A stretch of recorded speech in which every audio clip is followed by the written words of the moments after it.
Well, the Warriors fall 30-21 to the Ashland Eagles. Joe Abramson along with Rod Beard. And Rod, tough loss for the Warriors, but you could tell from Tony's conversation with Coach Winters, he found his quarterback. Yeah, he was very impressed, and I think I was very impressed, too, by what Jake Amrine was able to do in his first career start. 3 touchdowns, almost 200 yards, and he looked good. That's the most important thing. And he said it, hey, you commit turnovers and you don't force turnovers the other way, you're not going to win the game. And they're going to watch the film and see that. That is the story of that game. That, and I think Tony was right. The third down conversions, those were a big deal. Yeah, and when you make mistakes that you opportunities to score and you give them to plumb field position opportunities, yeah, those are things you look back and you wish had gone differently. Well, speaking of looking back, let's look back to the first half to those highlights. Warriors had it tied up at halftime. Started out not so good, though. They botched a punt attempt. That turned into a short field, a 25-yard scoring drive capped by Andrew Vaughn's first touchdown run, first of 2 on the day for him. Vaughn had a nice game as well. He averaged about 10 yards a carry in those 2 touches. That was a force on their offense. And on third down, I think we're going to see this a lot in the future. Amrine to Roberson. Yeah, and that was his best throw of the day, I think. Just right there in the corner. One guy could get it. It was Roberson. He hauled that in for his first TD. That tied it up. Ashland, they got the lead back. Luke Ogie, a 12-yard touchdown run, just following his blockers and falling into the end zone. That's a nice backup running back. Yeah, they had 2 good running backs. And again, their quarterback, Brenner, played nicely for them as well. But the running game is what carried the day. With 9 seconds to go in the half, though, Steve Glenn with the first touchdown catch of his career from Jake Amrine. And that tied it up at the half.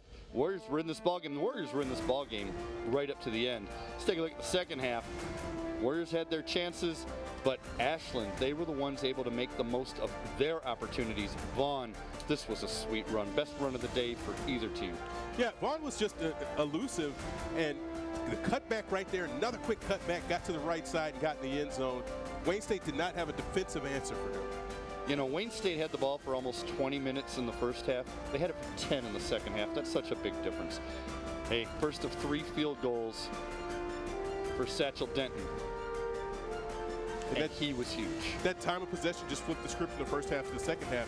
And then Amrine came right back and got this one in the end zone. Yeah, we said we think we're going to see this a lot in the future. Well, we saw it twice tonight. Amrine to Roberson and uncovered. Made a move. He's fast. He's got good hands. They're going to go to him a lot. And then this fumble. This was the backbreaker. Stinson lost it. They got it back. That turned into another field goal. That makes it a 6-point game, and then right at the end, Denton got his 3rd field goal. That made it 9 points. That made it pretty much out of reach for the Warriors. 30 seconds to go, you're not going to get 2 scores. You see those numbers, the rushing yards stand out to me. Yeah, and the passing yards really for Wayne State is the one where they had such difficulty in the first 2 games, but those last 2 lines, third down conversions where Ashland was able to get back on top of that, and then the 3 turnovers just completely hurt Wayne State. You know, and Coach Paul Winters said, you know, he referred to it as 4 or 5. Well, the botched punt attempt technically isn't a turnover, or officially isn't a turnover. That's a turnover as far as you're concerned when you lose 15 yards on that play instead of punting it away 30 or 40 yards. And it's so deep in your territory is the thing. Yeah. It just, what a rough way to start the game. Hey, the Warriors got to regroup.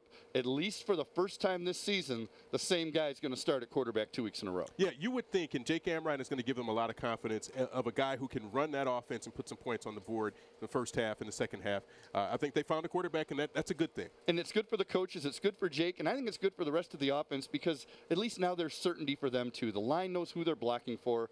The running backs know who they're behind. The receivers know who they're getting the ball from. Everybody can kind of go on that flow instead of having to adjust to the intricacies of 3 different guys. Yeah, and I think that's the key takeaway from this game. Yes, it's a loss, but yes, you have a quarterback, and yes, your offense can start to form its own kind of personality based off Jake Amrine.